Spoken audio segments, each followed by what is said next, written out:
money mistakes. Make a payment on your bills and you still late. Yeah, painful profits to help you seek change. And you just wanna get paid. Yeah, tired of making no money mistakes. Make a payment on your bills and you still late. Painful profits to help you seek change. Yeah, cut the show and just listen. You wanna feel empowered by making money decisions. Residual by the hours can get you a better living. Been check to check, you know, and it could be different. You know. Now, as a black man, it's two things we don't do. Number one, touch a black woman's purse. And number two, we definitely don't touch a black woman's hair. So in this episode, we're going to talk about the hair industry. Why is it that the hair industry is rocking and rolling, but our community not so much? How can we get involved? How can we profit from the hair industry? So come along with this conversation and make some painful profits together, y'all.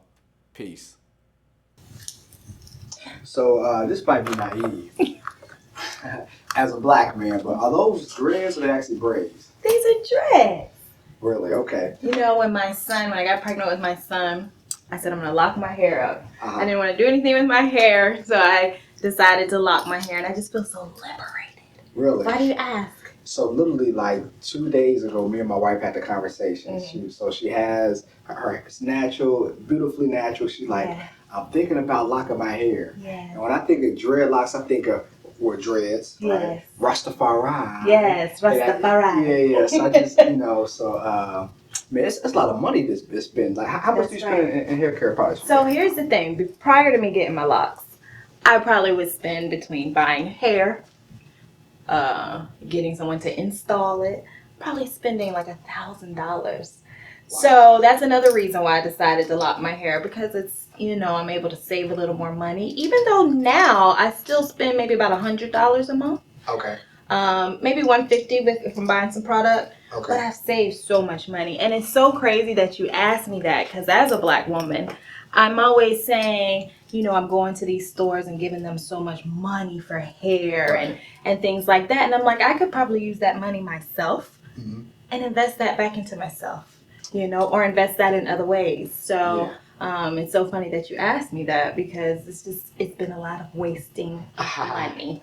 Yeah, in our community, that's one thing that I wish we did a better job of. So like the hair care products, the weave shots, the wig shots, about 90 to 95% is owned by Asians. That's right. Right? That's right. And so you think about all those stores are in the African American community, but we're not able to profit off of that. That's right. And it's like a catch-22, because they have connections. So, if you're in the industry for so long, you have the connections to the wholesalers who's selling the wigs. You have connections to the individuals who's manufacturing the wigs. Now, let me ask you this. Do we not have those connections because we're not allowed to have those connections, you think? Or do we not have those connections because maybe we don't know how to network as well? What do you think that comes from? I think a little bit of both. Yeah. So first off, money talks, right? Mm-hmm. So if I'm this huge corporation that has these relationships, I could place an order for $100,000, $200,000, $300,000, right, compared to a small mom and pops, trying to get my business started for $10,000. So money talks. So I think that's one thing, but I also think it's networking as well. Let me ask you this. So as a sister, right? And I often do. Sisters, we like to get our hair done. We like to eat garlic crabs, and like you say, garlic crabs. We want to go get some crabs. And the Asians, nothing against the Asians, but they running that. Oh yeah. So what do you think we can do to change that?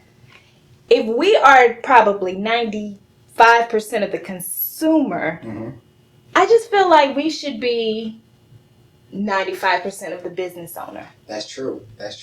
We first off, we have to set business, right? Because when we think about investing is putting your money in something. So from a business standpoint, we need to get our business together. I think we would need to create our own network. The cheapest way is to do it on the internet, right? So we have a lot of people saying, hey, I know a person who can do this. I know a person who can do that. I know a person who can find hair. I know a person who can ship things to us for cheaper. So once we have a network of business, that'll help. And as everybody comes with their ideas, as we have investors, preferably our community as investors. Why do you feel like sometimes in our community it feels like it's harder to get the buy-in from investors? That's a good question. So my personal opinion is that because we see so many individuals get scammed, and typically a lot of the scamming is done in our community. we're weary. So we put up those blockers, right? I don't want to do business with you. It's a great idea, but I just don't trust you. So we rather go to another community because they feel as if they won't be hoodwinked, right? Or they don't, or we don't have the knowledge, which is just not true. It's absolutely not true. And I'm actually, what you're saying is so true because I've had that feeling before. But as I'm getting older, and I'm really starting to feel that it's the complete opposite. Yeah. Sometimes when I go get my nails done, I go get my lashes done, I feel like I'm hoodwinked. Yeah. But it's like, am I brainwashed to think that they have a better product or they have better customer service? Because you're always hearing, oh man, you go to a black business and the service is bad. But I'm like, when I go there, I get bad service too. So it could be just a perception, and we've got to change that perception. Perception is reality though, right? Yeah, it is. Yeah. So I know we talked about celebrities before. So let's think about if a celebrity that we all knew had their own online hair product business where we can buy weave, wigs. First off, we would trust them because they're a celebrity, right? If they have the money, then of course, they're able to get stuff at a better price or an equal price. Right. Because if you had a chance to buy a wig for $10 or a wig for $50, I support my people, but I ain't buying no $50. Exactly. Wig, right? And I have no idea how much wigs are, so I don't know. I know what you mean, but they're able to buy in bulk, which means they may be able to provide a little more of a discount. Correct. Type of thing. Correct. Yeah. So I think if we had our celebrities or our more famous individuals who are African American setting something up like that, then I think that would definitely help us from a beauty standpoint. Absolutely. In the words of Drake and Swiss Beats, you fancy if you get your hair done, nails did, everything done. So if you get your hair done, what about your nails? And how can we profit from the two? It's all about networking. In this conversation, we're going to talk about how we can network two forms of industry into one to make some painful profits. Let's go. So networking is huge. Yes. I think probably 15 to 20% of my largest clients have been from networking. Okay. Right. So for me, I don't want to give the secret sauce away. Give it the sauce. Okay, I'm gonna do it. I was thinking the wheels are turning. Give me the tea. I'm gonna do it right. So you want to do something for a person, right? Okay. So when people talk, they want to talk. They don't want to listen. Yeah. When people have conversations, they want something. They don't want to give something in return. So if you're the person who gives and you show value, then you're gonna get something in return. Okay. So my CPA came from networking. My CPA has given me hundreds of $millions of referrals that have became clients. The attorney that I use, I got that from a networking event. Yeah. Given a person to an attorney, that attorney has referred me multiple clients over time. But it's me giving. But here's the thing: you're very successful, and we all know that.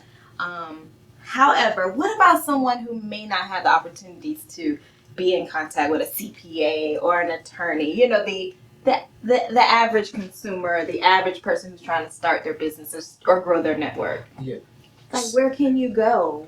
Yeah, I always say you crawl before you walk. So Yeah. if you have a skill set or if you have knowledge and you think another person can profit from that, not financially, but just a better life, right? You give that to them. So if you continue to sow seeds in people's lives, they're going to give something back. And I do agree with that. Right? So, hey, I know this great app, and this great app allowed me to do X, Y, Z. I tell everybody about that app. That's right. I help people use that app.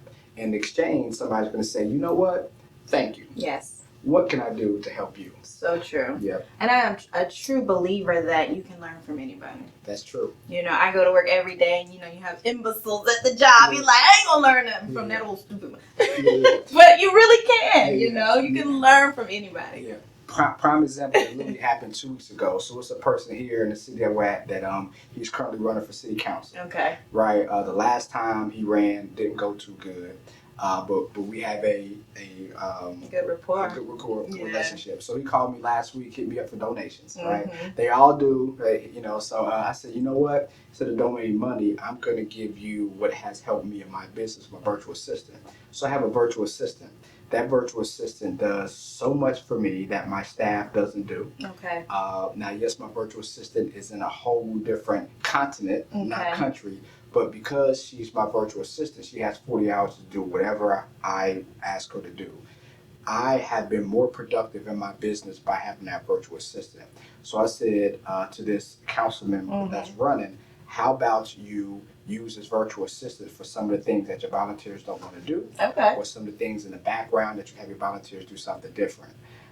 He called me, it was a conversation 3 weeks ago. He called me last week and said, man, in 1 week, I've got more stuff done than I got with 3 volunteers in 2 other weeks. So basically, it's not all about money. Correct. That was a part of the networking. So the value that you spoke on. So I may not give you anything monetarily, but I'm going to give you something of value that you can use. So then reciprocity, so if that politician does win, I get to knock on his door and ask for, not favors, but political capital that can maybe help. Absolutely. So as I do things for my community, right? I have a person who wants to invest in land. I want a person who wants to open up something. I'm looking for business grants. I have a person in city council who could maybe help us lead or open doors for us to do that. That affects our community. And that is building your network.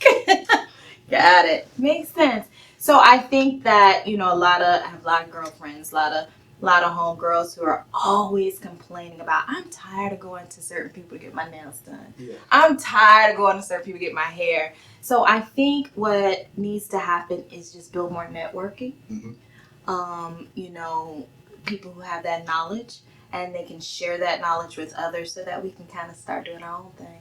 That's true. And from a business standpoint, so what if you had 5 or 6 people that was crushed up making nails, right? They had the designs like crazy. People like them. What if you was able to give all of them advice, put them all in one room or all in one Zoom? That's right. And they start their own business together. Wouldn't you provide value for them? Absolutely. They will be beholden to you. That's right. Always. And I get my nails done for free. There you go. That's networking, right? That's networking. Take it a step further if it's in our community. So they'll open up a shop in our community. Now it's a black nail shop. They're helping people. As time goes on, now they're learning business. They're able to educate their family how business works. It's all about networking. That's right. We got to grow our communities. We do. We definitely have to grow our community. In this conversation, we're going to talk about water. What does water have to do with hair? Well, think about it.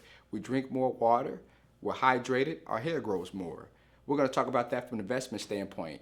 The more you're hydrated, the more you might make in business, in your personal life or your investment life. Let's make these painful profits, though. Peace. But if I'm not mistaken, you're supposed to do at least 74 ounces of water. I think that's right. I think it's half your size in ounces, something like that. You run to the I just try. My goal is just to drink a gallon a day. That's good. That's good. Some days I make it, some days I don't, but that's always the goal. Okay. You sleep better, your skin's better, Skin is better. you look younger. Like people don't believe I'm 80. All right, so question. So in our community, we You ain't gonna ride by that. You know what I'm saying? Black don't crack. Black don't crack. Look this way, Mario. This is what you gotta look forward to if you do what I do. You know what I'm saying? Black don't crack. Erica see it. She see it. You can't really say that because you're a dude. But go ahead. Just go ahead. Yeah. Now I was saying so in our community, we drink like our Kool-Aid, but it's with water. So why is it that we probably drink that type of water and drink enough water, but we still gain weight, we don't get enough sleep, which is a crazy correlation between how much sleep you have and how much money you make. But why is it that we drink water but we still blow up, don't get enough sleep? Why is that? Because we're not drinking water. We're drinking sugar, color, dye. We're but drinking it's water though, right? When you do your packet of Kool-Aid, you do put water into the Kool-Aid. in it. You put water, but it becomes liquid. So liquid water. So Kool-Aid, when you add the Kool-Aid into the water, it's no longer water. Right. You've added chemicals in it. Okay. It changes the composition. Okay. Therefore, you're not getting water. So you're not flushing your kidneys, your arteries. Your body is not getting what it needs. And I'm sure the sugar affects the insulin heck yeah. function. That's why in every urban community, in our neighborhoods, it's full of dialysis places. It is. So I was watching here the local news, and the certain zip codes in the Jacksonville area, like 32209, 08, they have a life expectancy of 10 years younger to pass away compared to some of the suburban. So that's the north side, right? Mm-hmm. That is north Because side. they're food deserts. Diet. Food deserts. Probably in sleep too, though, right? But that's the contributing factor. So you eat more, you sleep more, You know, you eat the wrong things, and you sleep more. you don't get enough sleep. You eat it too late. Okay. Oh, yeah, that's true. That's true too. And then you're not eating the right things, so the body is not getting the nutrients that it needs to reset, to start. That's right, it's not So we resting. walk around angry, we walk around mad, we're frustrated, irritated, we lack motivation, and it's all diet. We don't have like Whole Foods in our neighborhood. That's right. They don't care about us. Yeah, I got a Whole Foods right up the street, which is crazy to think about. Chick-fil-A won't even come in the hood. Yeah. And they're supposed to be They Christians. come everywhere. Chick-fil-A, we love God, we just don't love you. Yeah. Yeah. They got a great business model though, man. Like every single Chick-fil-A you go to is always packed, but if it's packed, you still get in and out. I'm telling you. In and out. It doesn't matter. You go to McDonald's, there's 3 people in the line, and you're like, oh Lord, I'll be here all day. Chick-fil-A is 33, you be like, I'll be out in 5 minutes. Well, in New York, it's not like that. Chick-fil-A line does not move. Oh, that's New York. Wow. And in Buffalo, it's terrible, but I know what you're saying. Yeah. So to that point, we talk about zip codes. Also, in the urban zip codes, they also compare people who have like work for the same companies, right? They make on average about 25% less money than those outside areas as well. So like, why is that? So why is it that we have the same job and work for the same company, but another person might make 100 grand, I make 75 grand, we're doing darn near the same thing? Why is that? I think it's a number of contributing factors. Color, Absolutely. race. Yeah, of course. Does race really have that much to do with things? Yes, sir. Absolutely. America And was I'm built for sure us. if you break that down, females make even less. Yeah. Yeah. So you got I agree. race, you got gender, Yep. you know, you got knowledge. They think you don't know what you're supposed to make. One thing I heard you say, or I read, you said, when is the right time to ask for a raise? A lot of times we feel like, oh, this isn't a good time. And I say that at my job a lot too, but it's always the right time. Yeah. It is. We're It's conditional always the right thinkers time. based on how we've been taught. Like it with nails. Thank With your you. bracelets and stuff. Yeah. Even over there. Yeah, I was trying. So you got gender, race, and then you have Knowledge. knowledge, and then you have a lot of the opportunities that we do qualify for are not within our reach or in our vicinity. Therefore, we have to travel so far from them, it automatically alleviates them. So it's several factors. What do you think? Yeah. Or you just tell them I'm right. So from my experience, with my practice, just kind of talking to people kind of over life of the businesses that I have, it's really education. Like, we don't think it because we watch YouTube, watch Instagram, and I ain't go to college, I'm a millionaire. I was a high school dropout, I'm a millionaire. Cap, right? I mean, you know, the statistics show the more education that you have, the more money you're gonna make. Now, yes, you might have student loans, right? So that sucks. Luckily, when I went to the Army, you know, Uncle Sam, you know, paid for my college, but we still had to have my wife's student loans. She had her master's and her undergrad, so that was, you know, money out of our pocket. She had her master's later on in life. People not still right pay student loans? Yeah. Oh, okay. Yeah, Yeah, you're right, you're right.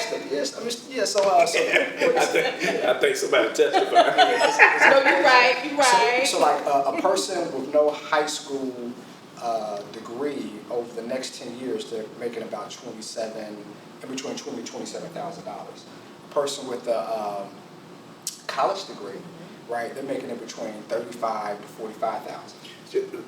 Back up. So you said a person with a high school diploma. I said degree. Ain't no high school degree. It is a diploma. Yeah. So a person with a diploma, Mhm. they're making about 27,000 Yeah, and a person with with just a diploma. yeah, but a dropout is making about 20,000. Right. So you think So about if you drop out of high school, when you make about 20,000 over the next 10 years, you're making about $20,000. if you stay in high school, you make about 27,000. Yeah. So over 10 years, that's $70,000 more dollars. Right. Over 20 years, that's 140. 30 years, that's $210,000. That is a lot of money between It's a big gap. finishing high school and not finishing high school. So take it a step further, you know, we think about college. And for me, I went to Tennessee State, the greatest HBCU. I know she's a FAMU person. I went to Tennessee State, the greatest HBCU, I think, in the land. I had Where is it? so Where is it? Does many- anybody know where it's Do you? located? Do you? Oh, he did say Tennessee. Oh, I did. You ain't say Where's Tennessee? Oh, Tennessee. Okay, got you. Where's We got you. So for me, my college days, it was the best time of my life. Oh, yeah. I just had a blast. It was the best time of my life. But people nowadays, like, they don't want to go to college. They're like, well, college ain't for me. You know, I could, you know, do things on Instagram, start my own business, which is great. Yeah. But statistics show a college education is going to make you more money than a non-college education. Now, how old are those statistics? Oh my goodness, I was just about to say. Because You're reading my mind. Because as technology has evolved, things have changed. Things have changed. Now, because I read some statistics that basically says those that finish their bachelor's degree in today's time, it's equivalent to a high school diploma Correct. That's right. in terms of your earnings. Because of more education, globalization as well. We have a lot of people from, you know, different countries, different continents that come here that have higher education. So you think about India, for example, right?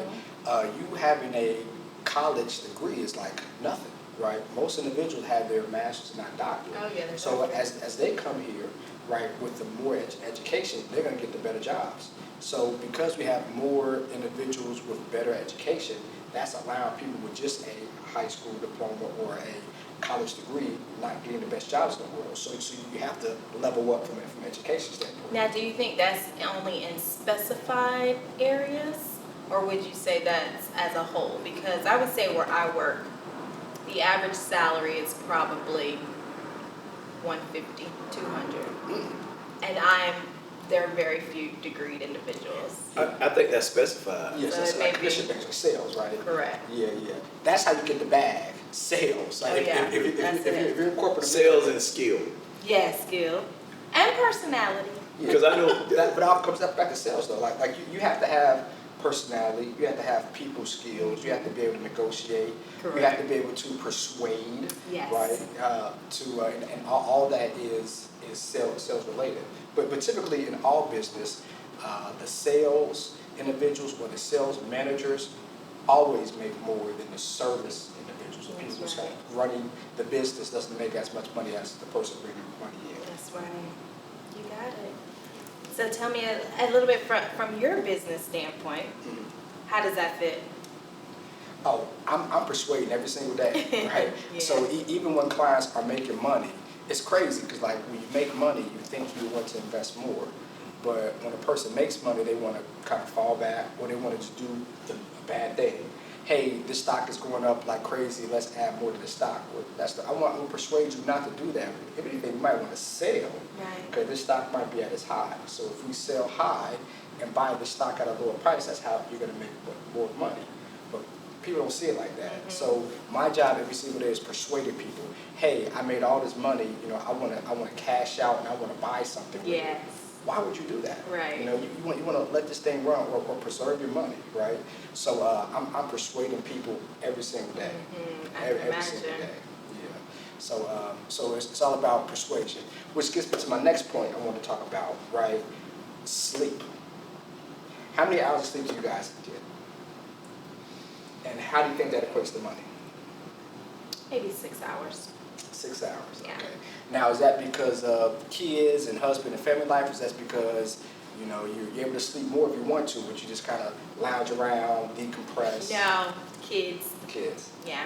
Okay. Doing my wifely duties and my motherly duties. Okay. You too? I'm gonna say between 7 to 9 hours. That's So good, T. I go to bed early though. I'm listen. Because you're 80 years old. You're an old man, right? There you go. Yeah. And all my friends know, don't call me after 7 o'clock. They What already time know you what go time to it is. sleep around? Generally between 7 and 7:30. Oh yeah, that's good. Wow. Yeah. Wow. But I start my day early. Okay. I start my day at 4. Yeah. Oh yeah. Well, you would need to go to sleep at 7:30. Yeah. Yeah. But I'm ready. I'm lit. I'm charged. At 4, you ready? I wake up like this. Man, Now- that keep on talking. I'm hot. Now Look at all that glistening. the coffee. What's going on, y'all? We got a great interview today. It's actually my best friend, Terrence Wiggins. He has a unique story. He started his own clothing line, OG, Original Garments. So gotta support him. We talk about his journey from HBCU to starting his clothing line. And when it comes to fashion, what's whack, what gets to the bag. My third day of school, not second, my third day of school, I met him, so it's pretty cool. He talks about me, talk about him. Just fun seeing a person grow. So check us out. Peace. I got it from my brother from another man. I know this man for 22 years, man. It's just crazy. So how you want to tell a story about how we met, T? Man, I don't even know, bro. Like we was next door neighbors though, across the hall neighbors, like not like across the way. Yeah, 6th floor with it. The penthouse. Yeah. Everybody don't get the penthouse. So yeah, that was definitely a different kind of luxury being on the penthouse. If the elevator didn't work, it was over with. Over with, boy. Them stats, boy. Yeah, man, across the hall with it, man. Young man from Cincinnati, Ohio. I had never met anybody from Cincinnati, Ohio in my life. So it was dope to, I think you just came out your room one day and they were like, what up? You know what I mean? And it just kind of like, I don't know, bro. I think I just see you in and out the room. We speak. And yeah. Somehow you asked for that book, bro.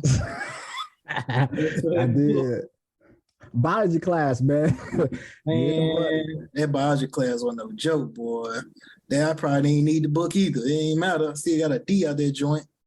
That's crazy. Bro, so first and foremost, y'all don't know. So you went to Tennessee State, right? So we definitely believe the Tennessee State. I'm so glad. I'm so glad, right? I'm so glad. So I don't know about anybody else, but I think Tennessee State University, at least, is the best university in the land. That's just my opinion. You know what I'm saying? I know everybody went to HBCUs might think something different, but that's what I think. What about you, T? Is any other HBCU better than Tennessee State? Man, you know what? I always think about this. I think colleges are the only thing people are super prideful about, but most of people paid to go to the institution, but we rep it like it's something that our mama instilled and we got some ownership in. And yeah, man, I don't know what it is. The passion that comes behind going to HBCU is just different. And it ain't one like it, man. You know, HBCU experience, it ain't nothing like it. I talk to people all the time that yearn for that experience. They get so jealous to hear about, like, man, like, I wish I went to HBCU, like the afterthoughts of that. So kind of like a pat on the chest, like, hey, I did that. Like, can't ever take that time away, man. You know, and that's the reason why we revisit homecoming every year, try to get that feeling back. Yeah, nah, that's true, man. So of course, T from Memphis, man. Like, so it's crazy because when I thought of Memphis, I thought about Skinny Pippen, 3-6 Mafia, man. All like, that. You know what I'm saying? Player Fly, don't forget. Yeah, Fly, get it on. Yeah, so it's like crazy, like people from Memphis for the first time when they had curls and had goals, like, you know what I'm saying? Like your whole thought process is just totally just different, you know what I'm saying? So but yeah, so a good thing about what TSU did, man, it definitely helped us grow from a business standpoint. I got my own practice that's rocking and rolling. But my boy T, he got his own clothing line, man. So Original Garments. So T, tell everybody about your clothing line. What all you got going on? Man, Original Garments, man, you know, established during the pandemic like a lot of people businesses. But for years, man, I've been in fashion, you know. I was a runner-up for best dressed in high school, you know what I'm saying? And that's my guy won it. But when they said best dressed, everybody looked at me and him. And, you know, I like to say I let him win it because I had won in some other categories. So I was like, you can have that one. But everybody know what it is. So I've been in fashion for a long time. I put on, as me and a couple people say, I put that shit on. And it's just, I just do it my way. And for years, you know, I wear the latest and greatest. And then sometimes I just kind of put different pieces with it. And people always asking me, like, you know, what you wearing, or like, is that the whole outfit of this? And I'm like, nah, like, I just put this together. Like, I just go picking stuff out my closet and be like, damn, I ain't never wore this with that. And, you know, that's kind of how I be rocking. And for years, man, people told me you should model, you should do this. And one of my fraternity brothers, Kappa Alpha Psi Fraternity Incorporated, Alpha Theta chapter, by the way, yours truly, one of my chapter bros, man, Alpha Theta, he told me, man, you need to come out with your own clothing brand. And when you do, I'm going to be the first person to buy something. Mm-hmm. And I said, all right, fast forward 20 years later, I'm in the pandemic trying to figure out my next move. And one of my guys is always one of your close guys. He challenged me. He said, "What are you doing? During this pandemic?" And I'm like, I don't know. Wait for it to be over there like everybody else. He said, "Man, you need to be out here trying to create something." He said, "You come up with something." I'm like, "All right." He said, "Man, all right, I'm gonna help you out. What do everybody know you for?" He was like, "You." He was like, "You are your own brand." And so happily my line name happened to be Red Carpet. So he's like, "Brand that. Like, people know you for that. Brand that."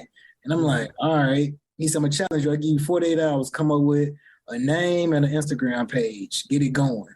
So I did that. And as that came about, the brand idea came about. And I'm like, maybe I could do this.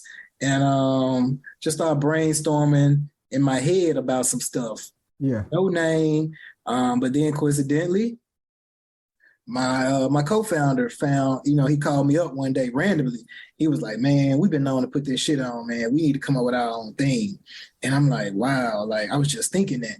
He said, "Man, let's come up with like 6 names a piece. I'm gonna call you back in a week." I couldn't even sleep at night, just stuff running through my head. So people always talk about like the OG sneaker and, stuff like that. So I was like, I feel like that's something that won't go away. So how do I kind of build and do a spinoff of like OG? And I'm in my kitchen and I see this wine bottle and I see this G, and it just stood out to me. And I'm like, that G got to be a part of my brand. Some kind of way. Wait, time out. You got that from a wine bottle? Man, and it's a whole story behind the wine bottle. I could tell you that too. Actually, I'm gonna tell you about that. So the wine bottle experience. So it's actually champagne. So I worked for Bob Johnson. I worked for Bob Johnson's hotel real estate company. Really cool with his security guard, and he had a box of champagne. And he was like, "Man, Bob left me all this champagne. You want a bottle?" I was like, "Yeah." He brought it to me. And I look at the back of it. It's a local champagne, like they make it here in the DMV area. And I was like, damn. So I just put it to the side. Yeah. And the G on it, I was like, I gotta use this G. And I said, I don't know how I'm gonna use it, but this O and this G gonna kind of go together.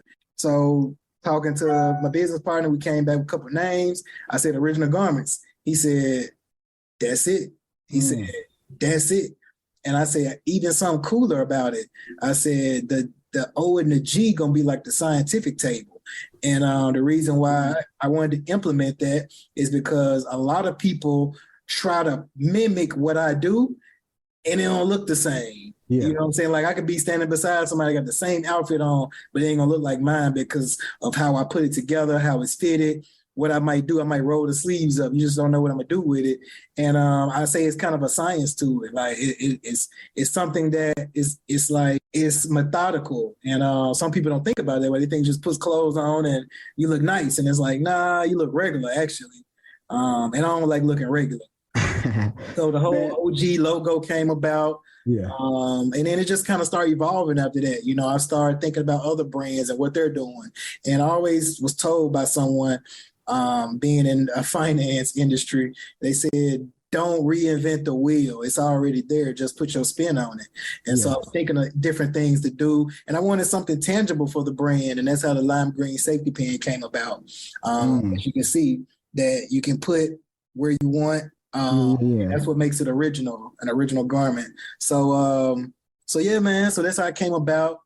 I guess that's a short story, somewhat long, about kind of how OG came about, man. And we moving, we making some waves. People love the quality. It's different. It's not your typical streetwear that's out there. Trying to find something different, and it's definitely getting a lot of traction. So I'm curious and happy to see where it's going to go in 5 years from now. Hopefully I can speed that up to 3 years. We'll see what happens.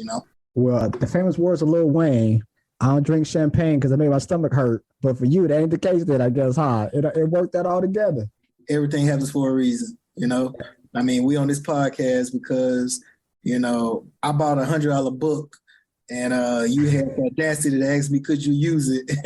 And being from Memphis, I was like, man, I can't let this dude fail this class. I looked out. But so backstory about me and T, man. Like, so he saw my whole journey, like going through my me starting my practice, actually me being a financial advisor. Like we was at homecoming. I actually, man, look, so we was at homecoming.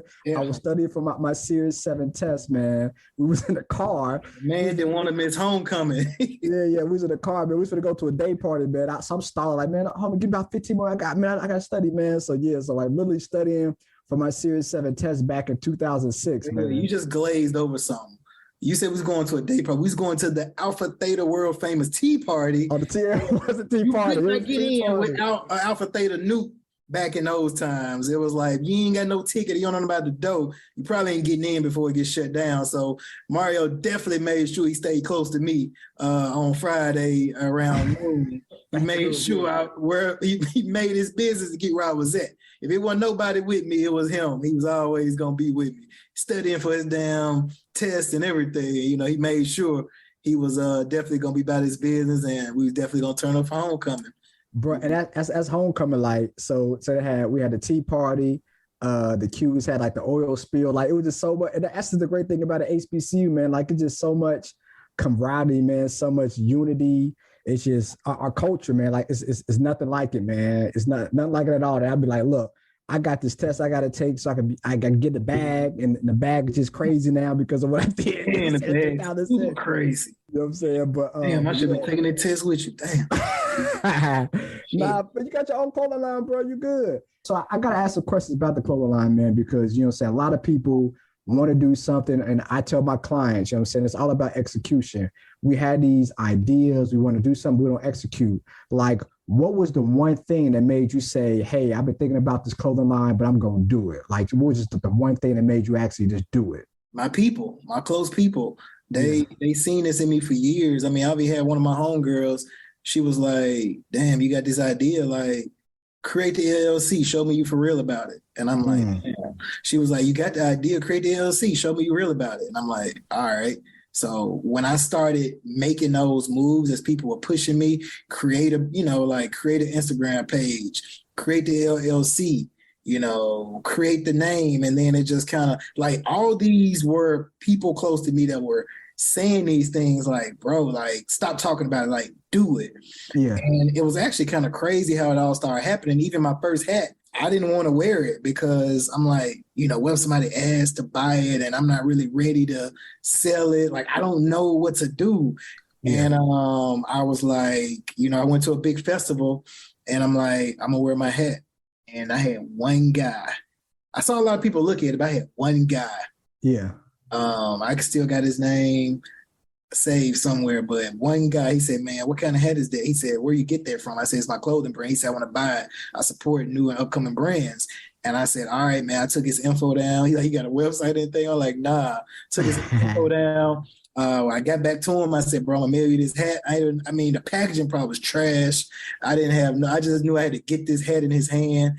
And I got kind of teary-eyed behind him when he said he got it. He was like, man, this is dope. He was like, man, I'm gonna rep it, man. I'm gonna rep it hard.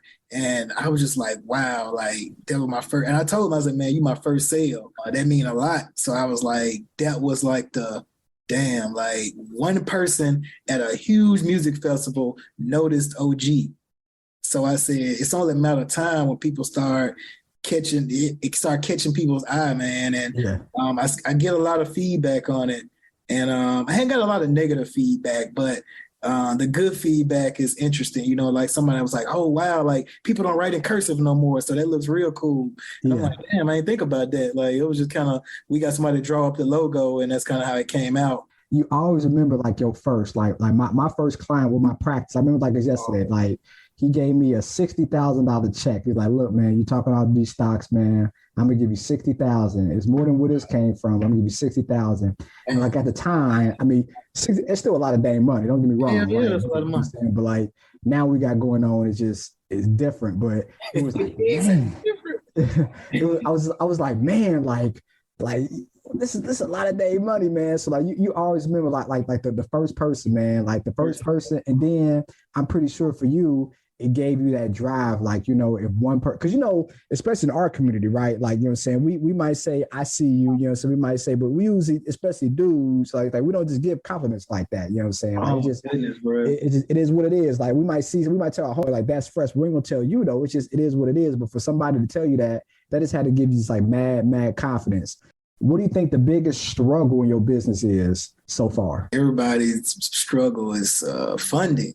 You know, we get it out the mud. We come up with an idea and we start trying to figure out, all right, I can't buy too many more sneakers. I need to focus on the brand. So it's all of my money and maxing out credit cards and trying to figure it out. You know, that's probably the biggest struggle, funding. You know, if it's like, hell, if I'd have hit that damn Mega Millions the other night, I was like, oh man, like OG gonna be cracking.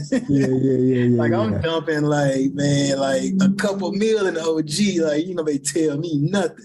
OG gonna be popping like Gucci. But yeah, man, funding, man. Like when that first sale happened, it was like, damn, I made 45 back. You know, I put all my time and investment. So it's just like, damn, like, what's that day gonna be like when 100 orders come through? Or I have all these ideas. I try to get some of these things created and bring it to fruition because that validates my ideas. It's like when I see it, it's like, oh shit, like, you know, this dope. Damn, that shirt, it was a mistake shirt. It wasn't even supposed to look like that. And wait. We can't glaze over that. How was that a mistake though? That looks slick. Like, what are you talking about? Man, that shirt was a mistake. It was supposed to look different. I wish I could. Y'all can't. Nobody will understand if I tried to speak it into what it was really supposed to be. But basically, how all those letters and colors, it was supposed to be like a wave of. Damn, I can't describe it, but it was supposed to be like the colors were supposed to be like spotted in each of the letters. It was like spots of the color, and it was gonna kind of flow with the logo. And the guy, when he made it like that, and I'm like, nah, this ain't it, bro. Yeah. And I showed it to somebody and they were like, this dope. And believe it or not, that is the most popular OG shirt. Yeah. I think you even told me that. You was like, man, look, you can't keep hiding stuff for people because you think it's not hot. Like somebody else might think it's hot and it's the number one shirt. And I don't even like it. Like that's not my shirt. So that's another thing when I'm creating. It's like getting my own self out the way and let the creativity to the forefront and push it out to the masses and see how it does. Because had it not, I would have never released this shirt. I probably just gave it away to some people. But then when I started giving away and I posted a picture of somebody in it, somebody was like, I want that shirt. And then people kept hitting me up on IG. I want that shirt. I want that shirt. You got that shirt? And I'm like, I got to make this shirt. Like, I got to make it. Like, I made like 4 of them. And I'm like, this don't look right. And yeah, man. So that's another struggle, letting my creativity do its thing, man, because I see stuff and I'm like, that's dope, but I would have did this. So guess what I go do? I go do that. So, I mean, that's a successful story right there. But like success. So what does success look like you from an OG standpoint? Like where, how much you wanted to grow? You know what I'm saying? Like, what is success? Because some people, they want to be like these big box stores. Some people just want to just sell out Instagram like crazy. Like, so what is success when it comes to you, when it comes to OG? Man, it's crazy. The first thing I just thought about is this brand outliving me. You know, like the longevity of this brand. Like the scary thing for me is creating this brand and it dies. Like before me, like it's just kind of, I stopped being creative. People stop buying stuff because the world is going to evolve. And it's just like, somebody just say, oh, remember you had OG? It's like, I don't want it to be that. I want it to be OG is evolving with the culture and providing this apparel to the masses, you know, and I want that to live on and be able to leave something to my family, man, because nobody in my family ain't left nothing to me. And I'm I'll be 40 in a couple of days and like nobody ain't left nothing to me. You know what I mean? So it's like, damn, you know, generational wealth is a real thing. And I think a lot of people in our generation are definitely trying to do that. You know, I know yourself, you know, like got it out the mud for real. And like really killing it. Like your bag is heavy right now. Not to put your business in the street, but your bag heavy. It's different. And it's just like you ain't getting no handouts, bro. Like, I mean, you were probably the only person on 6'4" with a car, though. Let's be clear, and it had rims on it. So that did. And you left school like once or twice for deployments. Let's be clear. You know, like, I mean, we got out the mud, bro, and like we just never didn't stop trying to get it, man. And that's probably like, you know, one thing that I would say. Like, I don't want OG to die. I wanted to outlive me. You was with us at Club Bounce when they broke into my car, didn't you? Bro, I definitely think I definitely was. I rode to Atlanta with you with that little TV on your dashboard. Yeah. And you were so happy about that little TV, boy. It's funny, man. This cell phone is bigger than that TV now. So I had a TV, Joe. It was probably like what, 3-4 inches, and I had probably like 4 or 5 inches. Yeah. Shout out to Rashawn, Lonnie, D. I went to ballet. And it was like, I think like maybe $15-$20. Now in Atlanta, ballet like 100, you know what I'm saying? But like back then it was like 15. I was just so cheap. I was like, nah, I'll park on the side street. I parked on the side street, man. We in the club, about 2.5, 3 hours. I come back out, man, they smash my windows. They take my TV. And I just got the new little flip CD, you know what I'm saying? Game over. And that, little flip. You know what I'm saying? He ain't popping now, but back then when he had Game Over, like, you know what I'm saying, before the TI situation, it was like he was popping. And man, I was so pissed off, man. So we had to drive back. That little ride home, no window. Yeah, no window. I had that the plastic. That was the worst, bro. So man, y'all don't be cheap, man. Look, when y'all go to the club, either Uber or valet, man. It ain't worth somebody smashing your window, man. You learn the hard way. Don't ride up to the club line with your windows down and your beat going. Park that joint, you know what I'm saying? Like, let your windows up before you get a mile from the club. Turn the beat down, pull the TV off the stand, put that radio face in your pocket. Yeah, now Club Bounce was packing too, man. So what about Tennessee State you think equipped you to have your business popping like it is now? What about Tennessee State? Yeah, HBCU just in general, but of course us Tennessee States, like what you learned that you kind of still do today from a business standpoint. A way to give back. Sound a little cliche, but when I said I'm going to do some snapbacks for the brand, guess what? I had to do the TSU colorway.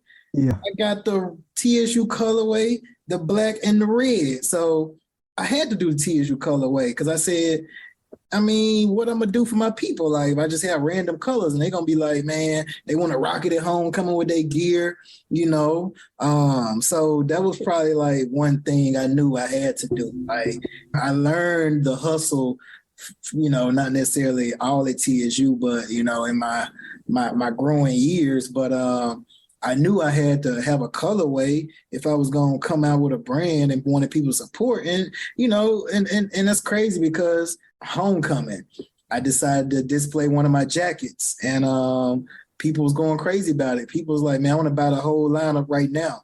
I'm like, ready yet, you know what I mean? And, yeah.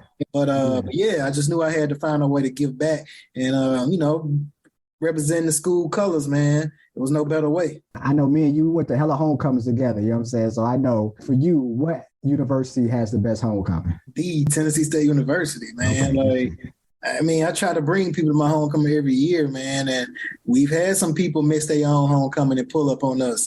And when they leave on Sunday, they be like, yo, that joint was cracking.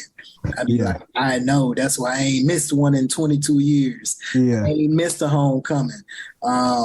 It's just, and, you get people from different schools. Like, I even have some friends that I met at our homecoming that did not go to Tennessee State, and they are honorary Tennessee State alum. They show up, they provide whatever, They provide some drinks to the tailgate. They pull up with, the extra bottles, whatever. They always pull up. They know what they gonna get when they pull up. A great weekend. I mean, it's no other thing like homecoming, man. I remember my freshman year, this football player, I met, dude was like huge. Dude was probably like 2 people of me. Like, you probably remember dude. He was super tall dude, good dude. He was like, man, homecoming coming up. Because his school had just started like September. So he's like, man, homecoming coming up. He was like, man, the whole week gonna be crazy. And I'm like, okay. And he kept talking about it every other week. He like, man, y'all ain't gonna be ready for homecoming. Yeah. And homecoming was everything and more, man. I don't even remember what I did freshman year. I know I went to a party every night. I know that. Geek is homecoming week. We don't go to class. We don't go to sleep. Man, they slide them flies under your door. You got party options galore. So the free parties too. We was freshman and sophomore free parties. You know what I'm saying? And the free parties. It's crazy. So I was in the military. So our junior year, I was gone fighting for our country. I didn't do no fighting though. I was in Kuwait, not Iraq. I was pushing papers like a mug. You know what I'm saying? But our last 3 years, like we knew all the security guards. So like we had to wait in line. It was cool. We had the paper no club. Then a homeboy Nia was a promotion. Man, we get the golden child on here, man. Talking about golden child on here one time. When he threw parties the right way, he threw, man. He was in real estate too, man. Golden child entertainment, man. He didn't let us in the parties for free either. We pass out the flyers, man.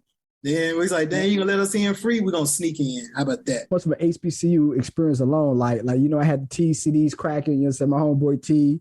What up, T in Jersey, man? He was burning the CDs. You know what I'm saying? We was selling the Project Pat CD for like $5, man. Just find a way, man. I think that whole entrepreneurial spirit that you learn, you know what I'm saying, especially we learn at TSU, like helps us today, man. You know what I'm saying? Helps me with my practice, what I got going on. My business partner, Anthony, you know what I'm saying, he went to FAMU and graduated. So I think from an HBCU standpoint, like you learn just so much about yourself.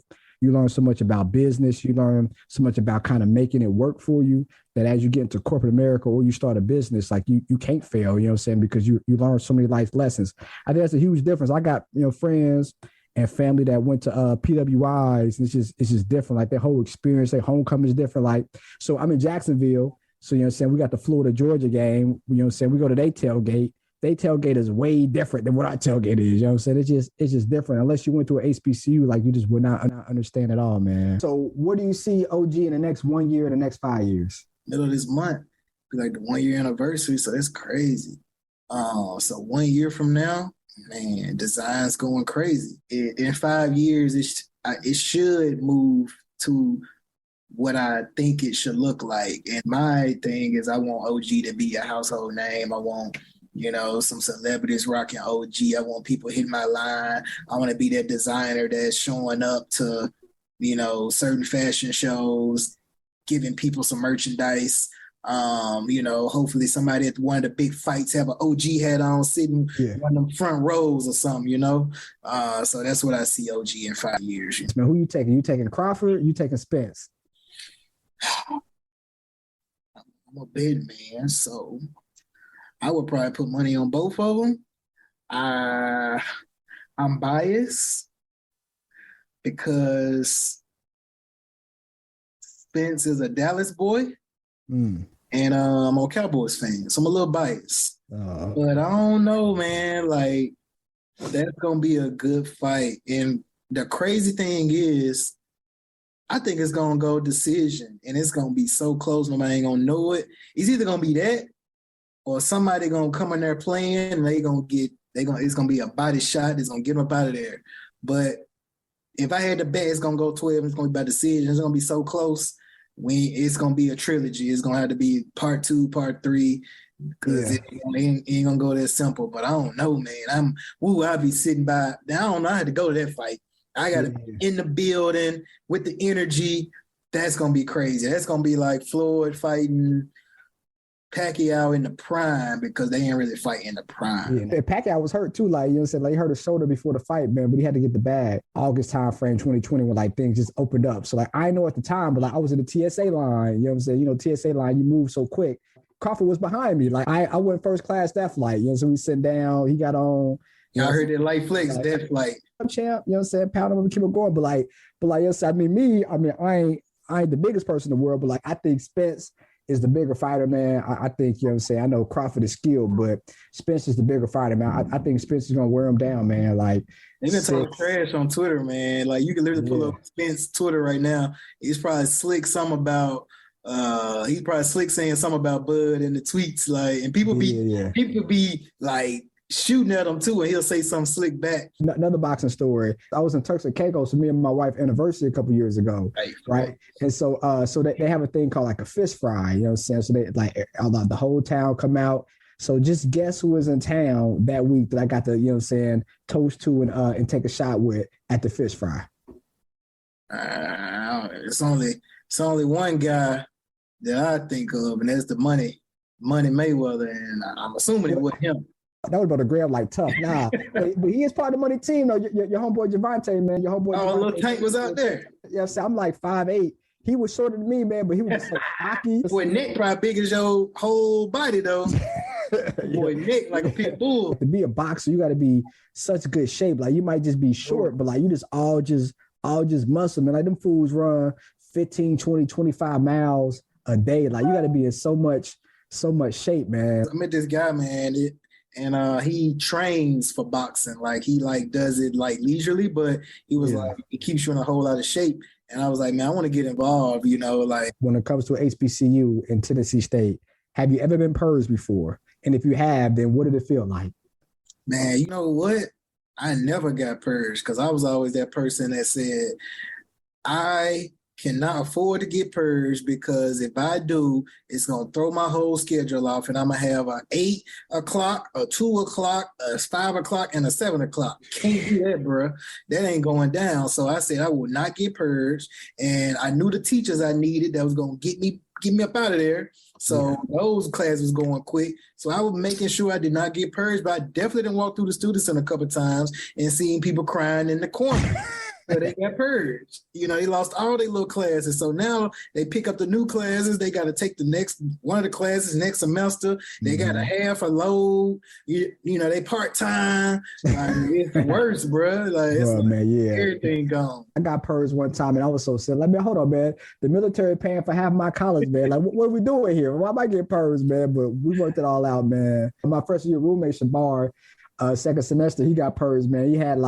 He ain't had no Wednesday classes, so it was students in a Wednesday, so he was crunk about that. You know, no Friday classes. That fool got purged, man. He had nothing but like 9 o'clocks, 10 o'clocks, and then a fool gave it on Wednesday, man. He was sick. And he probably had a Friday 5 p.m.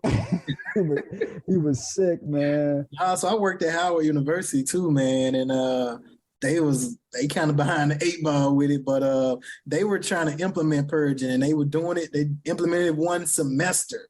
When I tell you they purged people and they protested about that, and kids was in the A building crying and raising hell, they did that one semester, and it didn't last. And I was like, bro, TSU, man, you purged on a regular. Yeah, you know, when somebody get branded, like that's a brand right there. Like if you're in your purge, you ain't go to an HBCU, at least at TSU, at least. It's destined upon me to do this, and it took a lot of my close friends to get me to do this, man. And I feel like I gotta do it, and you know, this is what the culture needs, and I want to put my stamp in the culture.